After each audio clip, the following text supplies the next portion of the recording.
স্বাগত জানাচ্ছি নিউজরুম সংলাপে। সঙ্গে আছি আমি ফখরুল ইসলাম। খবরের বিশ্লেষণ নিয়ে অনুষ্ঠানে আমাদের সঙ্গে ভার্চুয়ালি তিনজন অতিথি আমাদের যুক্ত হয়েছেন। আমাদের সঙ্গে যুক্ত আছেন শরীফুজ্জামান শরীফ, সাবেক সভাপতি, বাংলাদেশ ছাত্র ইউনিয়ন। আমাদের সঙ্গে যুক্ত হয়েছেন Mohammad Zahid Hossain, editor, current affairs, independent television. যুক্ত আছেন নুরুল ইসলাম হাসিব, বিশেষ প্রতিনিধি, বাংলাদেশ পোস্ট। আপনাদের তিনজনকেই স্বাগত জানাচ্ছি। প্রিয় দর্শক, আপনারা থাকবেন আমাদের সঙ্গে পুরো আলোচনায় যাওয়ার আগে আজ প্রকাশিত কয়েকটি পত্রিকার প্রধান শিরোনাম শুরুতেই জানাতে চাই। আমার হাতে রয়েছে বাংলাদেশ প্রতিদিন প্রধান শিরোনাম করেছে বাঁচা মরার লড়াই শিল্প খাত, ভ্যাট করের চাপ ও ব্যাংকগুলোর অসহযোগিতা, বিনিয়োগে অনিশ্চয়তা, হুমকিতে কর্মসংস্থান, দেশি বিদেশি ষড়যন্ত্রে দিশেহারা শিল্প মালিকরা। এটি প্রধান শিরোনাম করেছে। আরও একটি শিরোনাম রয়েছে বাড়ি ফিরতে বেপরোয়া মানুষ, বাংলা বাজার, শিমুলিয়া, পাটুরিয়া, দৌলতদিয়ায় চলছে ফেরি, গাবতলী শুনশান, হাকডাক আমিনবাজারে। আর একটি শিরোনাম দ্বিতীয় ডোজ নিয়ে অনিশ্চয়তায়, সিদ্ধান্তহীনতায় স্বাস্থ্য অধিদপ্তর, টিকা গ্রহীতাদের মাঝে অসন্তোষ। ছিল বাংলাদেশ প্রতিদিনের প্রধান শিরোনাম। কালের কণ্ঠ শিরোনাম করেছে টিকা পেতে উভয় সংকট, ঘড়িমসির মাসুল, রাশিয়ার অনেক শর্ত গ্রহণযোগ্য নয়, বাংলাদেশের সিদ্ধান্ত নিতে দেরি করার কথা বলছে চীন। টিকা নিয়ে প্রধান শিরোনাম করেছে কালের কণ্ঠ। এরপর বড় উৎসবের বাস্তবতা, রাজধানী থেকে শুরু করে ঈদ কেন্দ্রিক আসলে মানুষের যে ঘরে ফেরার যে একটি বিষয় রয়েছে, যার কারণে আসলে বেশ ঝুঁকি তৈরি হয়েছে, এটি নিয়ে আরও একটি শিরোনাম করেছে কালের কণ্ঠ। আমার হাতে রয়েছে ডেইলি সান শিরোনাম করেছে Khaleda discloses her new date of birth, এটি প্রধান শিরোনাম করেছে। আরও কয়েকটি শিরোনাম রয়েছে ban of ferry services lifted, nothing can stop despite homebound people. ছিল পত্রিকাগুলোর প্রধান শিরোনাম। দেখলাম আমরা আলোচনা ফিরতে চাই সরাসরি। আমাদের সঙ্গে অতিথিরা আছেন। শরীফুজ্জামান শরীফ, আপনাকে দিয়ে শুরু করতে চাই। ফেরি চলাচলের অনুমতি দেওয়া হয়েছে।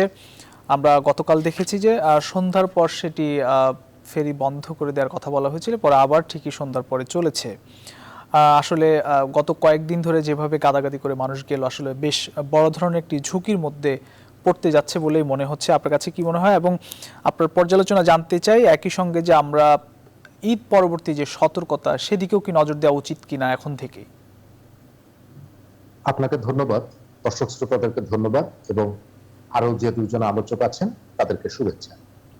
আপনি আমাকে যে প্রশ্নটি করেছেন, এই প্রশ্নের আমি হয়তো কতগুলো উত্তর দিতে পারবো, কিন্তু এই প্রশ্নটি যদি আপনি সরকারের দায়িত্বশীল যারা আছেন তাদের কাছে এই প্রশ্নগুলো করেন, তারা কেউই এর সন্তোষজনক কোনো জবাব দিতে পারবে না। এক একজন এক এক রকমের কথা। আপনি জানেন যে দেশে একটা লকডাউন চলছে এবং এই লকডাউনটা চলছে, সরকার সিদ্ধান্ত নিয়েছে জনস্বার্থের কথা বিবেচনা করে, কিন্তু জনস্বার্থের কথা বিবেচনা করে কেবল সিদ্ধান্ত নিলেই সেই সিদ্ধান্ত কার্যকর করা যায় না। কার্যকর করার জন্য কতগুলো বাস্তব পদক্ষেপ গ্রহণ করতে হবে। আপনি যে প্রসঙ্গটি তুলেছেন, বাংলাদেশের ঢাকা শহর থেকে পৃথিবীতে দুটো দেশে উৎসবের সময় এত বিপুল সংখ্যক মানুষ ঢাকা শহরের বাইরে যায়, একটা বাংলাদেশ আর একটা সম্ভবত ইন্দোনেশিয়া। ঢাকা শহর থেকে আমরা গত কয়েক বছর ধরে জানছি যে ঢাকা শহর থেকে এই ঈদের সময় প্রায় 70 থেকে 80 লক্ষ মানুষ ঢাকা ছাড়ে এবং ঢাকার বাইরে এক জেলা থেকে আরেক জেলায়, চট্টগ্রাম থেকে খুলনায়, খুলনা থেকে কুড়িগ্রাম, এই যে মানুষগুলো যায়, এদের যাতায়াতের বিষয়ে আমরা খুব একটা মনোযোগ দেই না বা আলোচনায় আনি না। আমরা শুধুমাত্র আলোচনায় আনি ঢাকা শহরের মধ্যে, শহর থেকে যারা ঢাকা শহরের বাইরে যায়। এবং অন্যান্য বছরে যেটা দেখা যায় যে ঈদের সময়, ঈদের শেষ দিনগুলিতে প্রতিদিন 8 থেকে 10 লক্ষ মানুষ ঢাকা শহর ত্যাগ করে এবং এত বিপুল সংখ্যক মানুষের ঢাকা শহর ত্যাগ করা, এটি স্বাভাবিক সময়েও নিয়ন্ত্রণ করা যায় না। আমি আত্মসমালোচনার একটি জায়গায় যেতে চাই যে এই শহরটি আমাদের রাজধানী, আমরা শিক্ষার থেকে ভিক্ষা সবকিছুর জন্য এই শহরের দিকে আসি, কিন্তু ঈদের সময় আপনি দেখবেন যে মিডিয়ার শিরোনাম হচ্ছে কি, নারীর টানে বাড়ির দিকে মানুষ চলছে। অর্থাৎ এই রাজধানী শহরটি আপনাকে বাঁচিয়ে রাখে, আপনার কর্মসংস্থানের ব্যবস্থা করে, আপনার সন্তানের পড়াশোনার ব্যবস্থা করে, চিকিৎসার ব্যবস্থা করে, কিন্তু এই শহরে 30 বছর থাকার পরেও এই শহরটি আপনার হলো না, আপনার নারী রয়ে গেছে ওই গ্রাম। এটি একটা ভালো দিক, কিন্তু নগর সভ্যতা যখন আপনি অ্যাডাপ্ট করবেন, তখন এই বিষয়গুলো আপনাকে পর্যায়ক্রমে এর সাথে অভ্যস্ত হতে।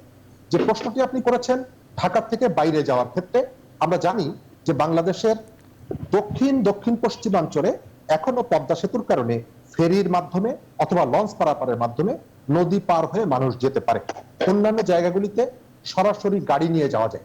সরকারের ওই যেটি বললাম লকডাউন চলছে, গতকাল অর্থাৎ গত পরশুদিন শনিবার সকাল 9টা থেকে রবিবার সকাল 9টা পর্যন্ত লকডাউনের মধ্যে বঙ্গবন্ধু সেতু পার হয়েছে 28,000 যানবাহন, তার মধ্যে 500 দূরপাল্লার যাত্রীবাহী বাস।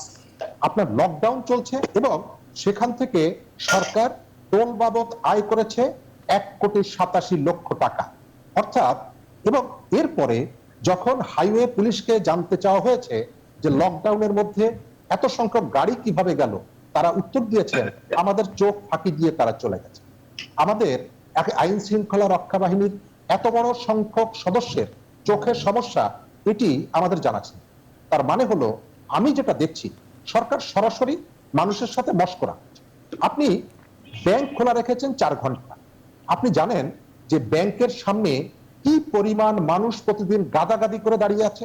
তাহলে যেখানে আপনার শারীরিক দূরত্বর কথা বলছেন সেখানে এই যে সিদ্ধান্তগুলো, আজকে আপনি যদি সারা দেশে উত্তরাঞ্চলের মানুষ সে বাড়ি যেতে পারছে, চট্টগ্রামের মানুষ যেতে পারছে, কিন্তু আপনি দক্ষিণ পশ্চিমাঞ্চলের মানুষকে বাড়ি যেতে দেবেন না। তারা শুধুমাত্র ফেরি ব্যবহার করে, সেখানে স্পিডবোট বন্ধ একটি দুর্ঘটনার কারণে, লঞ্চ চলাচল বন্ধ। আপনার সেখানে যদি আপনি গাড়ি ওপেন করে দিতেন, শারীরিক দূরত্ব বজায় রেখেও মানুষ কিন্তু সেখানে যেতে পারত। এখানে যেভাবে ফেরি পারাপার হচ্ছে, কেউ কেউ ঠাট্টা মস্করা করে বলছে যে ঈদের কোলাকুলি করেই আমরা ফেরি পার হচ্ছি, অর্থাৎ একজন মানুষের সাথে আরেকজন মানুষের ন্যূনতম শারীরিক কোনো দূরত্ব নেই, বরং মানুষ যে সীমাহীন দুর্ভোগ পোহাচ্ছে। আপনি একটা অঞ্চলের মানুষকে টোল নিয়ে গাড়ি নিয়ে তাকে বাড়ি যেতে দিচ্ছেন, আরেকটি অঞ্চলের মানুষকে আপনি বিজিবি নিয়োগ করছেন, আপনি ফেরি বন্ধ করে দিচ্ছেন, এবং এর ভেতর থেকে এই যে বিপত্তি সম্পর্কে আমরা সবাই সচেতন নই, কিন্তু তারপরেও এই বিপত্তিকে আপনি প্রত্যন্ত অঞ্চলে ছড়িয়ে দিচ্ছেন। আমরা নাগরিকদের মানুষের দায়িত্বহীনতাকে যেভাবে সমালোচনা করব, তার থেকে মানুষকে দায়িত্বশীল করার ক্ষেত্রে রাষ্ট্রের যে ভূমিকা, সরকারের যে ভূমিকা, সেই ভূমিকা এখানে দৃশ্যমান নয়। আমরা দেখছি অনেকেই দায়িত্বশীল জায়গা থেকে তারা বাড়িতে গিয়ে বলছেন যে অনেকদিন পর স্বস্তির নিঃশ্বাস ফেললাম, কিন্তু তার তো বাড়ি যাওয়ার কথা না। সরকারের অনেক কর্মকর্তা কর্মচারীরা বাড়ি চলে গেছে। অর্থাৎ যেটা দেখা যাচ্ছে, আপনি 1 ঘন্টা আগে সিদ্ধান্ত নিচ্ছেন ফেরি চলবে না, 1 ঘন্টা পরে সিদ্ধান্ত নিচ্ছেন ফেরি চলবে। তার মানে হচ্ছে যে সিদ্ধান্ত সরকার গ্রহণ করছে, মানুষ সেই সিদ্ধান্ত ভায়োলেট করার আগে গভর্নমেন্ট নিজেই সেই সিদ্ধান্ত মানছে। সুতরাং এই রকমের পরিস্থিতিতে করণীয় কি বা কেন হচ্ছে, এটি আমি উত্তর দিতে পারলাম, কিন্তু সরকারের কোনো মন্ত্রীরা আমার ধারণা তারা এর সন্তোষজনক কিনা জবাব। জি, আপনার কাছে আসছি আমরা। মোহাম্মদ জাহিদ হোসেন, আসলে লকডাউনের মধ্যে যেভাবে আমরা যে পরিস্থিতি আমরা লক্ষ্য করছি, আমরা কিন্তু গত ঈদেও কিন্তু আমরা একই পরিস্থিতি দেখেছি, সেখানে মানুষকে আটকানো যায়নি। সে পরিস্থিতি থেকেও তো আমরা শিক্ষা নিতে পারলাম না। আসলে কি সতর্কতা মানুষের মধ্যে যেমন নেই, যারা কর্তৃপক্ষ আছেন তাদের মধ্যেও কি তারাও কি সতর্ক ছিলেন না, নাকি কি মনে হয় আপনার কাছে? আসলে এইটা বলা খুব মুশকিল, কারণ আমরা এখনো পর্যন্ত এটার কোনো ডিজাইন করি নাই। যে শরীফুজ্জামান ভাই যেটা বলছেন যে ঈদের সময় কত মানুষ যায়, এই মানুষকে যদি আপনি প্রত্যেককে এই স্বাস্থ্যবিধি মেনে যার যার অবস্থানে নিয়ে যেতে চান, তাহলে কি পরিমাণ ভেহিকলস দরকার হয়, সেটা বাস, লঞ্চ এবং ট্রেন মিলিয়ে সেই সামর্থ্য আমাদের আসলে নেই। প্রতি বছর যেরকম গাদাগাদি করে যায়, গত ঈদেও আমরা দেখেছি গাদাগাদি করেই যাচ্ছে। ফলে সেই অভিজ্ঞতা থেকে হয়তো সরকার মনে করেছিল যদি যার যার অবস্থানে রাখা যায় তাহলে এটা সম্ভব হবে ম্যানেজ করা। কিন্তু সেই যার যার অবস্থানে রাখতে হলে শুধুমাত্র সিদ্ধান্ত নিলেই তো হয় না, এই সিদ্ধান্তটা সবাই জানছে কিনা, সবাই এটা মানছে কিনা, অর্থাৎ জনসম্পৃক্ততার অভাব আছে। জনসম্পৃক্ততার অভাব থাকার কারণে এখানে আপনি খুব ভালো ফলাফল পাচ্ছেন না। তবে এখানে লক্ষ্য রাখতে হবে, এই ব্যাপারে তথ্যগুলি আমাদের কাছে কিন্তু এখনো পর্যন্ত কনক্রিট না, যে প্রতি বছর আমরা যেটা বলছি যে 70-80 লক্ষ মানুষ ঢাকা থেকে ছেড়ে চলে যায়, এই বছর কতজন ছেড়ে চলে যাবে সেটা যদি সংখ্যাটা কিছু কমানো যায়, সেটাও কিন্তু আপনাকে বলতে হবে যে সংক্রমণ রোধে একটা বড় পদক্ষেপ বা ইতিবাচক দিক রাখতে পারে। আর দ্বিতীয় কথা হচ্ছে যে আমরা এখন যেই মানুষগুলোতে একটা নির্দিষ্ট জায়গায় ভিড় হতে দেখছি, বিশেষ করে শিমুলিয়া এবং পাটুরিয়া ঘাটে, সেটাও আপনি যদি গুণে দেখেন তাহলে প্রতিদিনের আমাদের যে সাধারণ কমিউট তার চাইতে অনেক কম। কিন্তু একসঙ্গে যখন আপনি 10,000 মানুষ থাকবে তখন কিন্তু এটা দেখতে অনেক বড় দেখায়, এবং সেইটা মিডিয়ার কল্যাণে আমাদের কাছে মনে হচ্ছে যেন অনেক মানুষ চলে যাচ্ছে। আসলে যদি আমরা তুলনামূলক চিত্র দেখতে চাই তাহলে আমার মনে হয় যে অন্য বছরের চাইতে অনেক কম। এক্ষেত্রে সরকারের সিদ্ধান্তটা যেটা ছিল সেটা আমি মনে করি যে সিদ্ধান্ত হিসেবে ভালো ছিল, কিন্তু বাস্তবায়নের সক্ষমতা সব ক্ষেত্রেই সরকারের কম, এই ক্ষেত্রেও কম ছিল, এবং বাস্তবায়নের ক্ষেত্রে তারা খুব ভালো দৃঢ় পদক্ষেপ নেয়নি। আর একটা বড় সমস্যা যেটা শরীফুজ্জামান ভাইও বলছিলেন যে আপনি এক এক জায়গায় এক এক রকম সিদ্ধান্ত নিচ্ছেন, এইটা আসলে একটা একটা ইউনিফর্মিটি থাকা দরকার ছিল, যে যদি এখানে বিমান চলে, যদি এখানে মাইক্রোবাস এবং প্রাইভেট কার চলে, তাহলে অন্যরা কি দোষ করলো। এই যে কথাটা বলতে পারছে মানুষ, সেই বলার সুযোগটা দেওয়া উচিত হয়নি। এক্ষেত্রে বন্ধ রাখলে আসলে সবকিছুই বন্ধ রাখা দরকার ছিল। ইমার্জেন্সি সার্ভিস, যখন ফেরিগুলিতে এই অবস্থা হয়েছে, কারণ ফেরি একেবারেই বন্ধ, ইমার্জেন্সি সার্ভিসের জন্য 3টা কোথাও 4টা হয়তো ফেরি চলাচল করছে, যেখানে 18-20টা ফেরি নিয়মিত চলাচল করে। ফলে আপনি দেখছেন যে এখানে একটা মানে বটলনেকের মতো পরিস্থিতি সৃষ্টি হয়েছে, এবং সেই কারণে মানুষের সংখ্যা এখানে অনেক বেশি দেখা যাচ্ছে। তো আমার কাছে মনে হয় যে অন্য বছরের তুলনায় এই বছর এখনো পর্যন্ত অনেক কম সংখ্যক মানুষই ঢাকা ছেড়েছে। আমার যদি 50 ভাগ মানুষকেও ঢাকায় রাখা সম্ভব হয় সেটা একটা বড় সাফল্য হবে। তবে সেটা কতটুকু সম্ভব হবে আমাদের কাছে আসলে এই ব্যাপারে যারা আসলে ঢাকা ছেড়েছে তাদের বিষয়ে তো কোন একটি নির্দেশনা থাকা উচিত, বা যারা এইভাবে গাদাগাদি করে গেল, একটা সংক্রমণ ঝুঁকি নিয়ে কিন্তু তারা গেল। এখন সেক্ষেত্রেই তো প্রয়োজন যে এখানে জনসম্পৃক্ততা, কারণ তারা আসলে একটা আইন লঙ্ঘন করছে, সরকারের নির্দেশনা লঙ্ঘন করছে, যে তিনি এক জেলা থেকে আরেক জায়গায় জেলায় যেতে পারবেন না। সেই যে লঙ্ঘন করা, এটার জন্য আপনি কতজনকে শাস্তি দিবেন, সম্ভব না। ফলে এখানে মানুষকে বুঝাইতে আমরা ব্যর্থ হয়েছি যে এই যে তার ঢাকায় থাকা সেটা তার এবং তার পরিবারের স্বার্থেই প্রয়োজন, এবং সামগ্রিকভাবে দেশের স্বার্থে প্রয়োজন। কারণ আমরা দেখেছি 7,000 রোগী সর্বোচ্চ যখন হয়েছে তখন এটা আমাদের স্বাস্থ্য ব্যবস্থাকে একেবারে নাজুক পরিস্থিতিতে নিয়ে গিয়েছিল। বাংলাদেশের যে জনসংখ্যা তাতে আসলে 7,000 রোগী খুব বেশি রোগী না, আমরা ভারতের দিকে তাকালেই বুঝতে পারি, এবং ভারতীয় ভ্যারিয়েন্টটাও আমরা দেখছি দেশে এসেছে, এবং এটা কিন্তু অনেক দ্রুত ছড়ানোর সক্ষমতা রাখে। ফলে ওই জিনিসগুলি বিবেচনায় রেখে আমার মনে হয় যে সরকার সিদ্ধান্ত নিয়ে সেইটি বাস্তবায়নের জন্য পুরো প্রশাসন এবং মানুষকে সম্পৃক্ত করা, মানুষকে বোঝানোর ক্ষেত্রে প্রথম থেকে আমরা দেখছি যে যেটা মানে কমিউনিকেশন বড় ধরনের ব্যর্থতা আছে। কোন ধরনের জনসম্পৃক্ততা তৈরির জন্য যে মাধ্যমগুলি, গণমাধ্যমের বাইরেও নানান ধরনের মাধ্যম আছে, সেই মাধ্যমগুলি সরকার ব্যবহার করতে পারছে না। সিদ্ধান্ত যেটা হয়েছে, ধরেন শ্রমিকরা 3 দিনের ছুটি পাবে, কিন্তু সেইটি করতে হলে কিভাবে শ্রমিকরা এখানে থাকবেন, তারা ঈদের সময় যেহেতু তাদের একটা সারা বছরের পরিকল্পনার মধ্যে থাকে, ফলে এই শ্রমিক কিন্তু জানে না যে তাকে ঈদের মধ্যে বাড়িতে থাকতে হবে। আমরা টেলিভিশনে বলছি বা মিডিয়াতে বলছি, আমাদের সরকারের কর্মকর্তারাও বলছে, কিন্তু এই বিষয়টা আপনাকে বুঝতে হবে যে আসলে সবার কাছে এই তথ্য পৌঁছায় না। পৃথিবীতে কোথাও এইরকম সিস্টেম নাই, আমাদের তো অনেক দুর্বল সিস্টেম। ফলে এটাকে ঠিক মতো পৌঁছানোর জন্য যে আরো শক্তিশালী ভাবে কাজ করা দরকার, সেটি আমরা ব্যর্থতাই। আপনার কাছে আসবো আমরা। টিকার দ্বিতীয় ডোজ নিয়ে আসলে অনিশ্চয়তা দেখা দিয়েছে, বাংলাদেশ প্রতিদিন একটি শিরোনাম করেছে, একই সঙ্গে প্রত্যেকটি পত্রিকা আমরা দেখেছি যে দ্বিতীয় ডোজ এর মধ্যে সংকট দেখা দিয়েছে, এবং সেটি নতুন করে টিকা না আনলে আসলে দ্বিতীয় ডোজ যাদেরকে প্রথম ডোজ দেওয়া হয়েছে কেউ কেউ পাচ্ছেন না, এবং এর মধ্যে আমরা যতটুকু শুনেছি যে 93 লাখ টিকা প্রয়োগ করা হয়েছে। নুরুল ইসলাম হাসিব, আসলে পরবর্তী পদক্ষেপ কি, বা টিকা নিয়ে আমরা শুনছিলাম যে চীন থেকে আনা হচ্ছে, বা চীনেরটিও এখনো আসলে প্রক্রিয়াধীনের মধ্যেই রয়ে গেছে, অগ্রগতি কতটুকু আপনার জানা আছে? এখানে কয়েকটা বিষয়। প্রথম কথা হচ্ছে, এখানে আমার আগে যেটা শরীফ ভাই, জাহিদ ভাই বললেন, টিকার ক্ষেত্রে এরকম একটা ডিলেমা আছে যে যোগাযোগটা আসলে মানুষকে সঠিক তথ্যটা জানান। যেমন এখন যেহেতু মিডিয়াতে আপনার একটা খবর আসছে যে আমাদের অক্সফোর্ডের টিকাটার কিছু শর্টেজ আছে, 2 মিলিয়ন 3 মিলিয়ন যেটাই। এখন অনেকে, যেমন আমিও কিন্তু অনেক ফোন পাই যে আমার তো ডেট হচ্ছে মে মাসের 26 তারিখ, আমার টিকা থাকবে কিনা।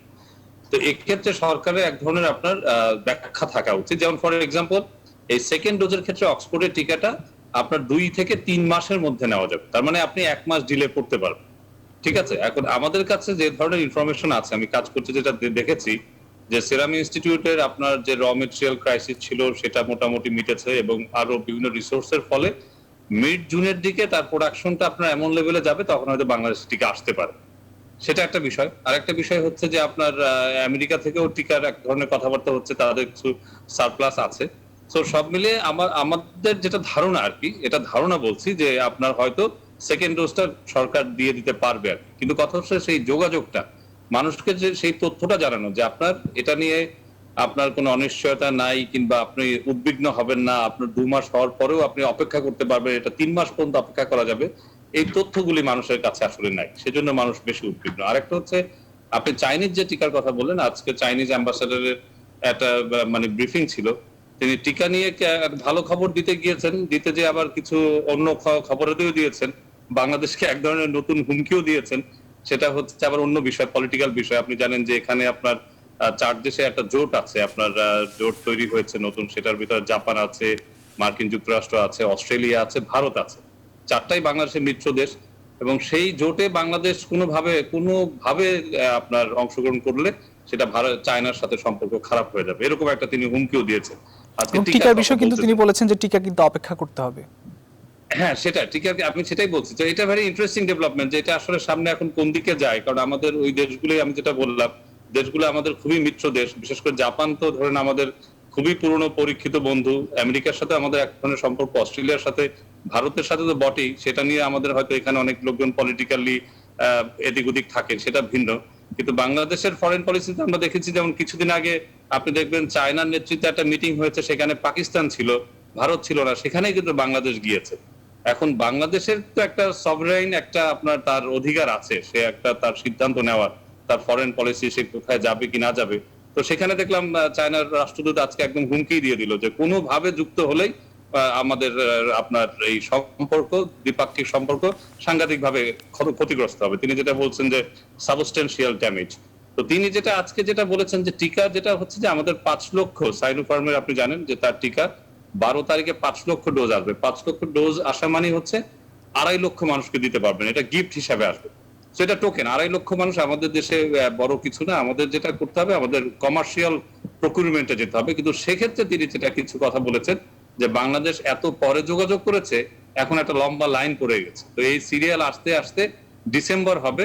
তো তিনি বলেছেন, তিনি কথাবার্তা বলেছেন, তিনি তার মতো চেষ্টা করছেন এমবাসি থেকে, তখন হয়তো ডিসেম্বরের আগে কিছু আপনার আসতে পারে, হয়তো ডিসেম্বরের একটু আগে। কিন্তু এই জুন জুলাইয়ের মধ্যে এটা হচ্ছে না, মানে খুব শীঘ্রই হচ্ছে না। এবং এটা বলতে যে তিনি আরেকটা জিনিস বলেছেন, আমাদের এই যেটা আমরা দেশের মধ্যে আমরা ক্রিটিসাইজ করি, আমাদের আমলাতন্ত্র, আমাদের সিদ্ধান্তহীনতা, সেই ক্রিটিসাইজ তিনিও আজকে আমাদের সরকারি কর্মকর্তাদের এফিসিয়েন্সি নিয়ে প্রশ্ন তুলেছেন, তাদের সিদ্ধান্ত গ্রহণের যে এফিসিয়েন্সি লেভেলটা, সেটা নিয়ে তিনি কিন্তু প্রশ্ন তুলেছেন চীনের রাষ্ট্রদূত, যে তারা আসলে এফিসিয়েন্ট না। তিনি এই যে আজকে যে 5 লক্ষ ডোজ যেটা 12 তারিখ দিবে, এটা তারা ফেব্রুয়ারি মাসে প্রস্তাব দিয়েছিল, কিন্তু তাকে জানিয়েছে 30শে এপ্রিল। সে বলেছে আমার 30 এপ্রিল জানিয়েছে, আমার 1 তারিখ হচ্ছে মে দিবসের বন্ধ, তারপর 2 তারিখ থেকে আমাকে তোড়জোড় করে এটা নিয়ে দৌড়দৌড়ি করে খুব দ্রুত ভাবে এটা আনতে হয়েছে। তো এই সমস্যাগুলি আমাদের আছে। তো সেটা একটা চ্যালেঞ্জ। আসলে আমরা এক ধরনের এখান থেকে বলি, এক ধরনের কথাবার্তা আমরা বাইরে দেখি, বলেন আমাদের পলিসি মেকার, এক এক মন্ত্রণালয় এক এক ধরনের কথা বলেন, আমাদের বিশেষজ্ঞরা যে যার মতো আসলে খুব পুরোপুরি তথ্য থাকে না, তো এই জন্য যে যার মতো ব্যাখ্যা করেন, সব মিলিয়ে আসলে পাবলিক একটা কনফিউশনে ভুগে। এটা আমাদের একটা বড় চ্যালেঞ্জ, যে আসলে এই প্যান্ডেমিকের মধ্যে আমাদের অনেক সম্পদ, অনেক কিছু থাকার ফলেও আমাদের এই যে কোঅর্ডিনেশন এবং সেই জিনিসটাকে আপনার সঠিকভাবে মানুষের কাছে যে যোগাযোগ করে পৌঁছানো, সেই জায়গাটা আমরা আসলে এখনো পাইনি। 1 বছর বেশি হয়ে গেছে, সেই জায়গাটা আমাদের কাছে এখনো আসলে মানুষের কাছে, যে কারণে আসলে অনেক ধরনের কনফিউশন ক্রিয়েট হয়। জি, আপনার কাছে আসবো আমরা। আসলে টিকা যখনই আসুক, মানুষের স্বাস্থ্যবিধি মানাটাই আসলে সবচেয়ে বড় বিষয়। শরীফুজ্জামান শরীফ, আপনার কাছে একটু আসতে চাই। আপনাদের সীমান্ত এলাকায় ব্যাপক হারে করোনা টেস্টের নির্দেশনা দিয়েছে স্বাস্থ্যমন্ত্রী। আসলে সীমান্ত এলাকাগুলোতে আমাদের যে লকডাউনের শুরু থেকেই সেই সতর্কতাটা বেশি করে আসলে দরকার ছিল, সেটিকে আমরা আসলে করতে পেরেছি কিনা, বা এখনো সতর্ক আছে কিনা সীমান্ত এলাকায়, প্রশাসনের বা উদ্যোগ সেভাবে দেখছেন কিনা? আমি পদ্মার ওপারের মানুষ, যশোর সীমান্ত থেকে আমরা যেহেতু বাগেরহাটে, আমাদের ওই অঞ্চল থেকে প্রচুর মানুষ যশোর সীমান্ত দিয়ে ভারতে আসা যাওয়া করে। আমি গত 3 দিন আগে আরেকটি টেলিভিশন টক শোতে এই বিষয়টি উপস্থাপন করেছিলাম যে গত 4-5 দিনে আমার কাছে ওই জায়গা থেকে বেশ কয়েকজন টেলিফোন করেছে, এবং তাদের কাছ থেকে যেটা শুনলাম, যে ধরনের সতর্কতার কথা আমাদের বিভিন্ন জায়গা থেকে বলা হচ্ছে, প্রকৃতপক্ষে ওই জায়গাগুলিতে সেই ধরনের কোনো সতর্কতামূলক ব্যবস্থা ওই রকমের নেই। এবং তার প্রমাণ হচ্ছে যশোর জেনারেল হাসপাতাল থেকে যে 10 জন চলে গেলেন, তাদেরকে আমরা পরে 2 দিন পরে পুলিশ দিয়ে খুঁজে নিয়ে আসবো। অর্থাৎ আপনি এখানে ম্যানেজমেন্টের একটা শৈথিল্য এখানে আছে। যারা আসছেন তাদের স্যাম্পল কালেক্ট করা, এবং যারা বাংলাদেশের ভেতরে খুব বেশি আসছেন না, মালামাল নিয়ে আসছেন, পণ্য পরিবহনের সাথে যারা যুক্ত, বিভিন্ন ট্রাকের শ্রমিক, তারা আসছেন, তারা দোকানে বসছেন, হোটেলে খাচ্ছেন, ঘুরছেন।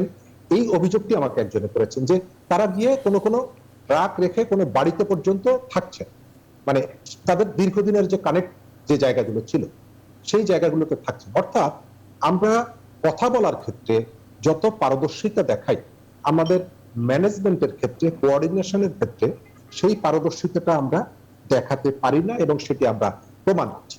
আপনি যে কথাটি বললেন ঈদের যাত্রার ক্ষেত্রে আমি যখন জানছি যে আমার পাশের ফ্যাক্টরিতে চাকরি করে মামুন, সে ভেঙে ভেঙে যশোর পর্যন্ত চলে গেছে, তখন আমার মনের মধ্যেও একটা আকাঙ্ক্ষা তৈরি হয়, আমিও ভেঙে ভেঙে বাসের কাঁধে উঠে, ট্রাকের উপরে চড়ে বা কোনোভাবে নদী পার হয়ে আমিও আমার পরিবারের কাছে যাই। তো আমার আগে যে মামুন নানা পদ্ধতি অবলম্বন করে যে যেতে পারলো, এই যেতে পারলো কেন, সেটি বন্ধ করার জন্য আপনার দৃশ্যমান কোনো পদক্ষেপ নেই। আপনি এখন এই 12টার পরে ঢাকা শহরে দেখবেন শত শত গাড়ি ঢাকা শহর থেকে বেরিয়ে যাচ্ছে, বিভিন্ন জায়গায় যাচ্ছে। তারা যাচ্ছে কিভাবে? বিভিন্ন রাস্তায় তো আপনার চেকপোস্ট আছে, সেখান থেকে ট্যাক্স দিতে হয়, চাঁদা দিতে হয়। তার মানে হচ্ছে আপনার এগুলি দেখাশোনা করার দ্বারা দায়িত্বপ্রাপ্ত, তারা দায়িত্ব পালন করছেন না, এবং না করার কারণে আপনার কোনো জবাবদিহিতার জায়গায়ও আসছেন। সীমান্ত এলাকার যেটি বলেছেন, আমাদের সীমান্তগুলোতে আমরা পর্যাপ্ত ব্যবস্থা আমরা নিতে পারি, আমরা কথা বলছি, কিন্তু দৃশ্যমান নাসিম ভাই যেটি বললেন যে আমরা পুরোপুরি নির্ভরশীল হয়েছিলাম ভারতের পর। হ্যাঁ, ভারত থেকে যদি 3 কোটি ডোজ আসতো, আমাদের 1.5 কোটি মানুষকে আমরা দিতে পারতাম, তার বাইরে কি আমাদের দিতে হবে না? তাহলে সেই উদ্যোগগুলো কই? আমি যেহেতু রাজনীতি করি, আমার সাথে বাকি যে 2 জন আলোচক আছেন তারা গণমাধ্যমের সাথে যুক্ত, আমি একটু স্পষ্ট করে বলি, 26শে মার্চ আমাদের মুক্তিযুদ্ধের 50 বছর পূর্তির আগ পর্যন্ত আমাদের সমস্ত দৃষ্টিটা ছিল নরেন্দ্র মোদীকে বাংলাদেশে নিয়ে আসা। 26শে মার্চের আগ পর্যন্ত এই জায়গাগুলিতে আমরা মোটেও নজর দেইনি। এটা আমাদের জন্য দুঃখজনক, আমার কথাটি আপনার কাছে রূঢ় মনে হতে পারে, কিন্তু বাস্তবতা হচ্ছে তাই। নরেন্দ্র মোদীকে নিয়ে আসার দিকে আমরা সমস্ত মনোযোগ নিবন্ধ করেছিলাম, আমাদের সমস্ত নজর ছিল তাকে কিভাবে নিয়ে আসবো।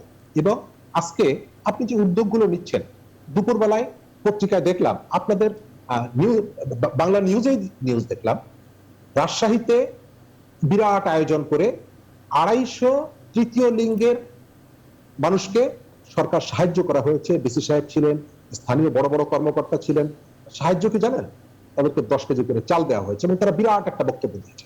অর্থাৎ আমাদের এখানে এই কথাগুলো আমরা শুনছি, আমরা মানুষকে সাহায্য করছি, 24 লাখ মানুষকে দিয়ে দিলাম, 50 লাখ মানুষকে দিয়ে দিলাম। যেটা দিচ্ছি এটি ওদেরকে দিচ্ছি, আমি ব্যক্তিগতভাবে দিচ্ছি না, কিন্তু তারপরেও আমি যেভাবে এটি প্রচার করছি, 24 লাখ মানুষকে আমরা 450 টাকা করে দিয়েছি, এটি শোনার ক্ষেত্রে অনেক বড় করে শোনানো যেতে পারে, কিন্তু এই যে সহায়তা, আমি যে তাদেরকে সহযোগিতা করছি, এটি সাফিসিয়েন্ট না। আপনি যদি সাফিসিয়েন্ট হেল্পটা না করেন, তাহলে আপনি যতই চেষ্টা করেন, মানুষের পেটের ক্ষুধা আপনি কিন্তু বন্দুক দিয়ে, অস্ত্র দিয়ে ঠেকানো যায় না। আমরা এটি অ্যাপ্রিসিয়েট করি সরকারকে।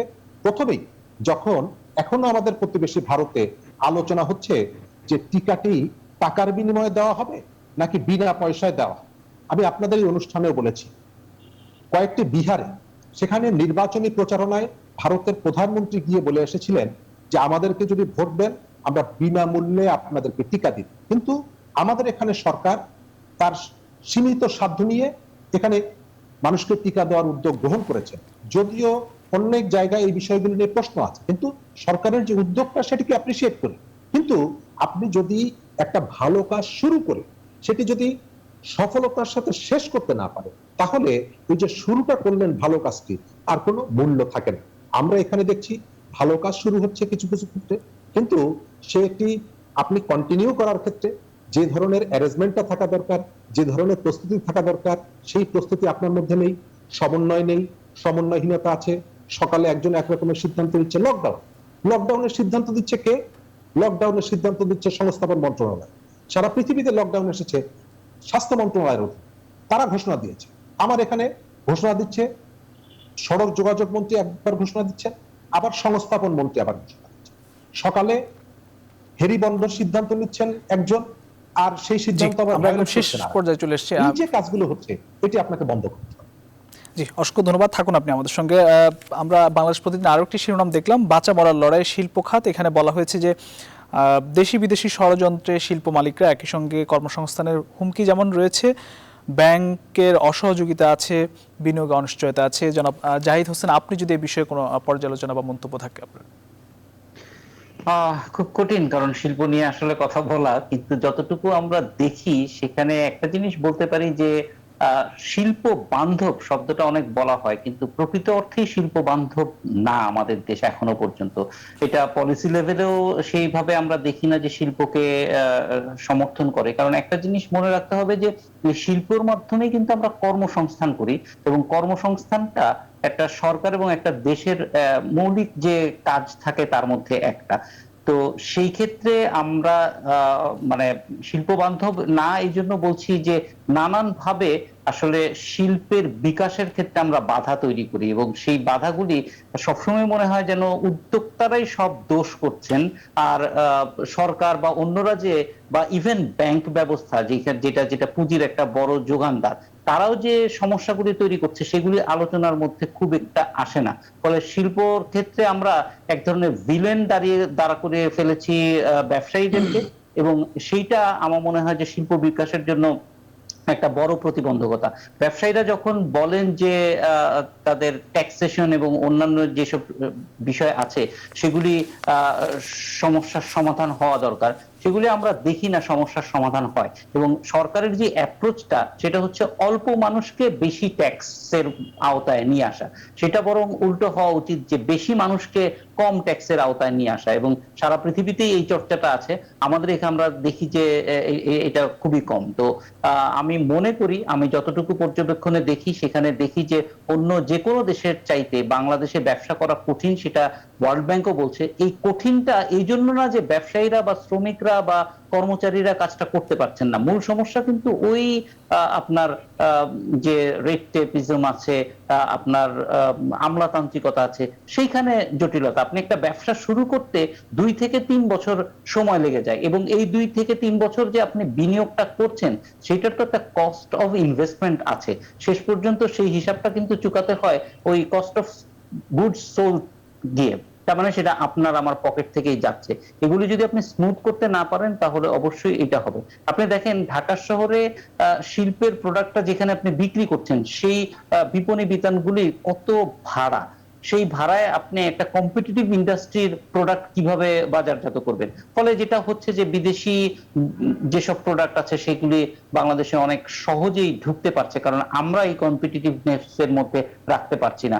শিল্প স্থাপনের জন্য যতগুলি আপনার ডকুমেন্টেশনের দরকার হয়, আপনি যদি একটা প্রোডাক্ট ইম্পোর্ট করেন এত ডকুমেন্টেশনের দরকার নেই, অনেক ইজি। ফলে এই দুইটার ভিতরে যদি শুধু কম্পারিজন করি তাহলেও দেখা যায় যে বাংলাদেশে আসলে শিল্প বান্ধব পরিবেশ তৈরি করবার জন্য যথেষ্ট উদ্যোগ নেওয়া হচ্ছে না। এবং আমরা যদি শুধুমাত্র, আমি প্রথমেই যেটা বলেছি যে উদ্যোক্তাদেরকে ভিলেন বানিয়ে আসলে শিল্প ক্ষেত্রে খুব বড় সাফল্য অর্জন করা কঠিন। তাদের মধ্যে সমস্যা আছে, সেটাকে চিহ্নিত করতে হবে। যারা সত্যি সত্যি এই মানে সিস্টেমকে ব্যবহার করে লাভবান হচ্ছে ব্যক্তিগত, তাদেরকে চিহ্নিত করে শাস্তির আওতায় আনতে হবে। কিন্তু আমরা একটা জেনারেলাইজড ফরম্যাটে চলে যাচ্ছি, সেটা আমার মনে হয় ভালো। জি, থাকুন আপনি আমাদের সঙ্গে। নুরুল ইসলাম হাসিব, আপনার কাছে আসতে চাই একটু। আমরা আসলে যে শপিং মলগুলো দেখছি সেখানেও কিন্তু একই রকম অবস্থা, যেভাবে গাদাগাদি করে বাড়ি ফিরছে মানুষ, একই রকম আসলে মানুষ হুমড়ি খেয়ে পড়ছে শপিং মলগুলোতে সেখানে শপিং করার জন্য। আসলে সব কিছুতে আসলে একটি মানে সিদ্ধান্ত আমরা দেরিতে নিচ্ছি, কোনো কিছু ঘটে যাওয়ার পরে বা ঝুঁকিতে পড়ে যাওয়ার পরে সিদ্ধান্তগুলো নিচ্ছে। আসলে পদক্ষেপের জায়গায় আপনার বক্তব্য দিয়ে শেষ করতে চাই, কি প্রত্যাশা আপনার? দেখুন, এটার প্রত্যাশার প্রাপ্তি এটা তো সবই আলোচনা। যে শপিং মলের ক্ষেত্রে কিন্তু আমরা সিদ্ধান্ত নিতে খুব দেরি করি নাই, এটা কিন্তু অনেক আগে খুলে দিয়েছে। সো সেটা এখন যত ঈদ আসছে আপনার সেখানে একটু ক্রাউড বাড়ছে আর কি। সো এখন যেটা হচ্ছে যে এখন তো আমার তো প্রত্যাশা হচ্ছে যে মানুষ আসলে শপিং মলটা কম যাবে আর কি, কিন্তু সেটা তো আসলে মানুষ শুনবে না। সো এখন যেটা করতে পারে যে আসলে মাস্কটা এনশিওর করা, যে আপনার যত মানে সর্বোচ্চ ভাবে আসলে মাস্কটা পরানো, এবং মাঝখানে সরকার একটা প্রজ্ঞাপন দিয়েছিল যে তারা এটা ব্যবস্থা নিবে এবং মানে দেখবে ভ্রাম্যমাণ আদালত বা অন্য যে কোনো ভাবে, কিন্তু সেটা ওভাবে আর দেখিনি যে আসলে জিনিসটা খুব এনশিওর করা হচ্ছে। এটা ছাড়া আসলে আর কিছু বলার নাই, কারণ আপনার ওই যে প্রত্যাশা বা যে কথাগুলো তো আসলে বাস্তবায়ন হবে না, এবং হওয়ার আর সুযোগ নাই। ঈদও চলে আসছে, 2 দিন পর তো আসলে এমনি শেষ, এখন মানুষজন একটু ক্রাউড এমনি কমে যাবে আর কি।